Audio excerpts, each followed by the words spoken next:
Grand Prix osobnost PR. Cítíte se jako osobnost PR? Ježišmarja, já si myslím, že s ohledem na to, že celá ta aula byla plná těch osobností PR, ke kterým obvykle shlížím, tak rozhodně se jako osobnost PR necítím. Nicméně bych chtěla všem poděkovat. Chtěla bych opravdu, vážím si toho, že někdo si vůbec na mě vzpomněl, i kdyby to byl jenom jeden jediný hlas, tak vlastně si toho strašně cením, protože zatím není jenom ta má práce.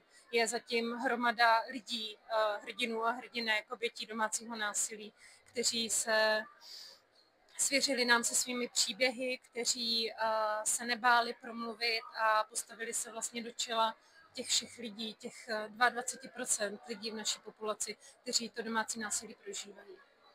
Jaká je vaše další meta nebo další projekt, který chystáte? Samostatný zákon o domácím násilí. Věřím, že mě spousta soudců, poslanců, teda budoucích poslanců bude nenávidět, ale s mou kamarádkou Bárou Urbanovou, která se mnou tvoří neoddělitelné duo prakticky a ta cena je i její, tak chceme prosadit zákon o domácím násilí, protože u nás chybí samostatný zákon o domácím násilí, což si myslím, že je vlastně relativně trapné. Pokud se chceme řadit na západ, tak bych řekla, že se vším všude ideálně. Já vám moc krát děkuji a gratuluju. Děkuji.